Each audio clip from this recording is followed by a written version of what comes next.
এর নিমিত্তে আমাদের এই ধরাধামে আসা। শাস্ত্রে বলছেন জীব হলো দুই রকম, এক হলো নিত্যমুক্ত আর এক হলো নিত্যবদ্ধ। নিত্যমুক্ত কারা? বলে নিত্যমুক্ত হলো তারা যারা কৃষ্ণ পারিষদ, যারা সর্বদাই গোবিন্দ চরণে উন্মুক্ত। কৃষ্ণের পারিষদ বৃন্দ, বৃন্দাবনে যারা নদে এলেন তারাই এরাই তারা। বৃন্দাবনে যারা ছিলেন কৃষ্ণের সঙ্গী, তারা আবার এলেন নদিয়াতে। সেই সমস্ত সখাগণ, পিতা মাতা সবাই এসেছেন আবার নদিয়াতে, নবদ্বীপ লীলায়। তো তারা হলো নিত্য মুক্ত। নিত্যবদ্ধ কারা?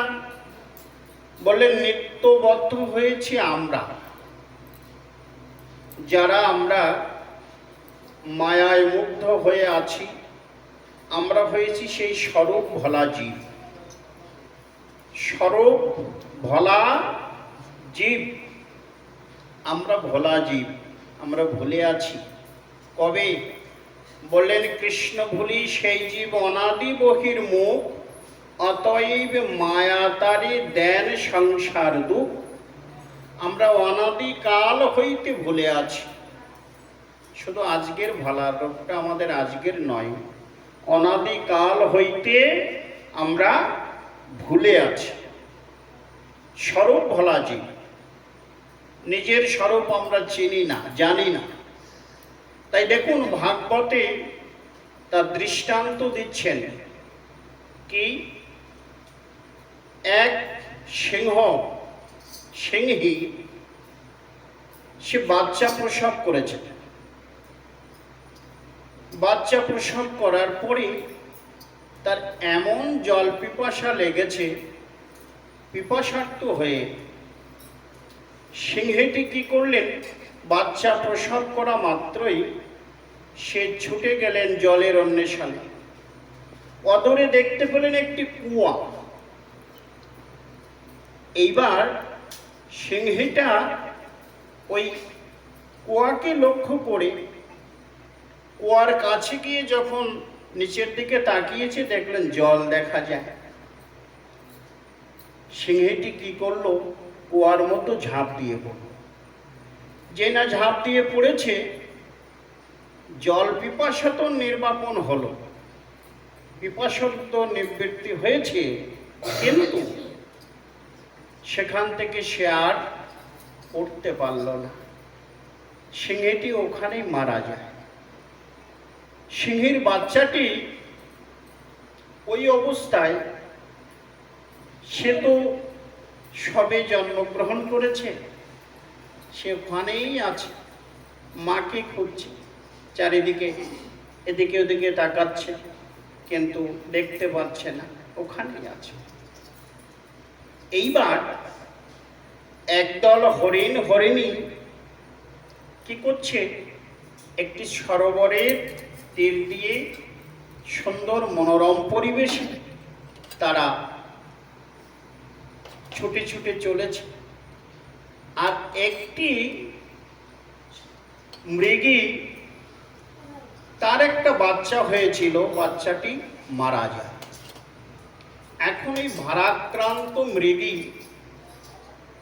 ওই হরিণীটি ধীরে ধীরে ধীরে ধীরে ধীরে ধীরে পিছে পিছে আসছে। আস্তে আস্তে ঠিক যেখানে সিংহীর বাচ্চাটি আছে, সেইখানে এসে দেখছে একটা শাবক। এখন মাতৃহারা হরিণী তো, সে মাতৃ সন্তান হারিয়েছে, তার মনটা ভারাক্রান্ত। যখন এই সিংহীর বাচ্চাটি দেখেছে, কাছে এসে দাঁড়িয়েছে। দাঁড়াবার সঙ্গে সঙ্গে ওই সিংহীর বাচ্চাটি কি করলো, যখন হরিণীটি এসে দাঁড়ালো, সঙ্গে সঙ্গে তার বাটে মুখ দিয়েছে। তার বাটে মুখ দিয়ে দুগ্ধ পান করছে। হরিণীটি সাদরে তার দুগ্ধ পান করাচ্ছে, কারণ সে তো বাচ্চা হারিয়েছে। তাই সিংহীর বাচ্চাকে নিজের বাচ্চা ভেবে মনের আনন্দে দুগ্ধ পান করাচ্ছে। সিংহীটি বাচ্চাটি হরিণীটিকে আর ছাড়ছে না। হরিণীটিও ওই বাচ্চার মায়ায় পড়ে গেল। বেশ বাচ্চাটি নিয়ে ঘুরে বেড়ায়। আস্তে আস্তে বাচ্চাটি বড় হচ্ছে। যখন বড় হচ্ছে ধীরে ধীরে, এবার আস্তে আস্তে শিকারিতে নিয়ে যাচ্ছে। হরিণীর দল তাদের দলের ভিতরে ঢুকে যাচ্ছে। সিংহের বাচ্চাটি যে তাদের সাথে তৃণ আহার করছে, আর সিংহর দল তাদের শিকার তো হরিণ। এইবার একদল সিংহ তারা ওই হরিণীদের তাড়া করেছে। যেই না তাড়া করেছে, সবাই তো ছুটছে, আর এই সিংহের বাচ্চাটিও ছুটছে।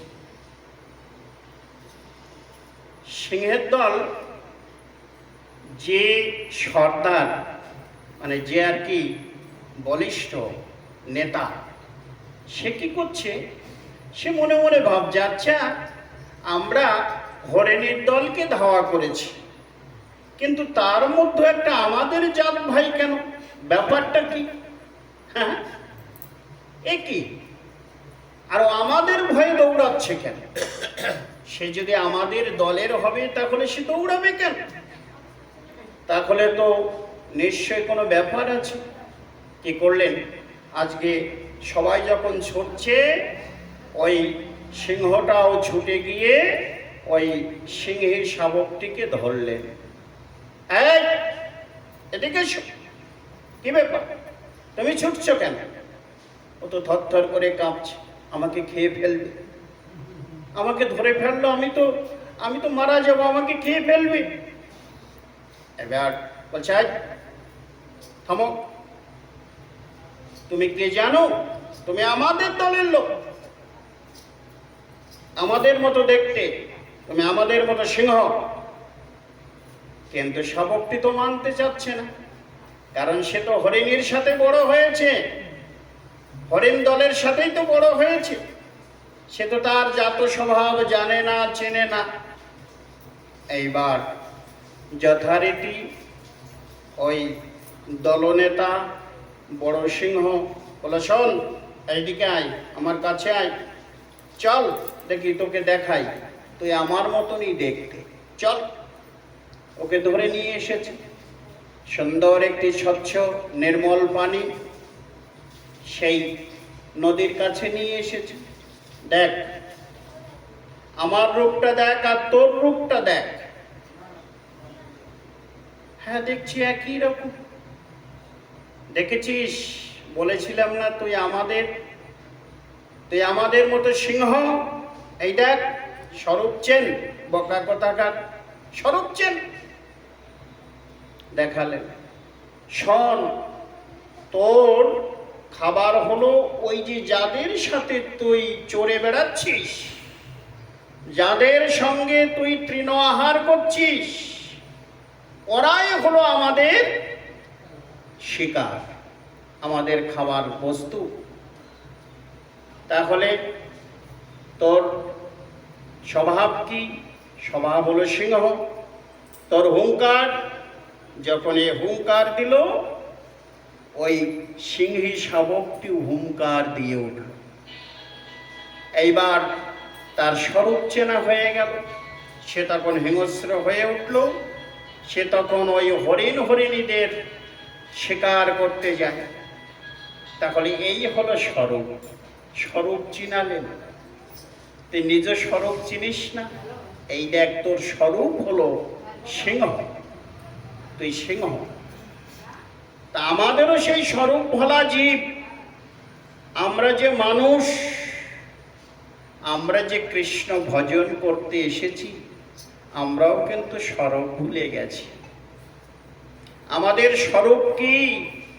আমাদের স্বরূপ হলো নিত্য কৃষ্ণের দাস। জীব নিত্য কৃষ্ণের দাস, জীব তাহা ভুলি গেল, সেই দোষে মায়া পিশাচী গলায় বাঁধিল। নিতাই গৌর হরিবোল হরিবোল। আমরা হয়েছি নিত্য দাস, গোবিন্দের দাস, কিন্তু আমরা সেই স্বরূপ ভুলে গেছি।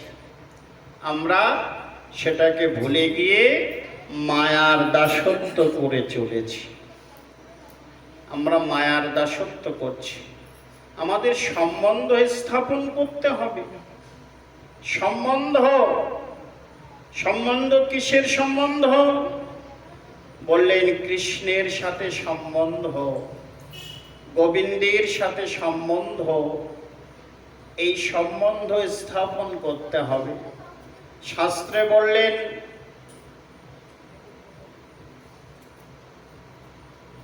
আত্মেন্দ্রিয় প্রীতিবাঞ্ছা তারে বলি কাম, কৃষ্ণেন্দ্রিয় প্রীতিবাঞ্ছা ধরে প্রেম নাম।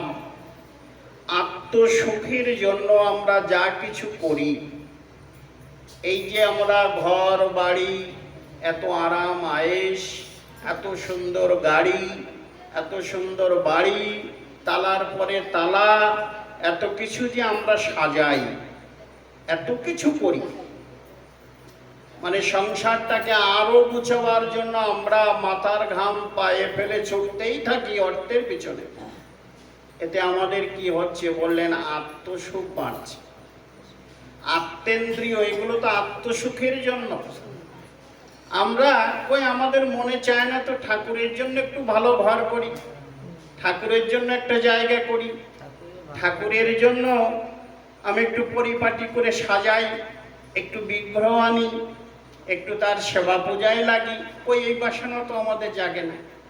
আমাদের জাগে কি করে আমরা ভালো থাকবো, আমাদের কি করে আরামায়াস হবে, আমরা কি করে আমাদের বৈভব, বিষয় বৈভব বাড়াবো, আমরা সেদিকেই ব্যস্ত। তাই বলেন আত্মেন্দ্রিয় প্রীতিবাঞ্ছা তারে বলি কাম। এগুলো সব কাম কামনার জন্ম দেয়। কৃষ্ণ সুখের কিছুই হয় না। কৃষ্ণেন্দ্রিয় প্রীতিবাঞ্ছা ধরে প্রেম নাম। কৃষ্ণ সুখের জন্য আমরা যা কিছু করব, সেটা হলো আমাদের প্রেম হবে। যে প্রেমটা প্রয়োজন আমাদের কৃষ্ণ সেবার জন্য, ভগবানকে পাওয়ার, ভগবানের কাছে এই প্রেম বস্তুটা সহজেই ভগবান দেন না, দিতে চান না, সহজে দিতে চায় না। কৃষ্ণ কহে আমায় ভজে মাগে বিষয় সুখ, অমৃত ছাড়ি বিষ মাগে, এই বড়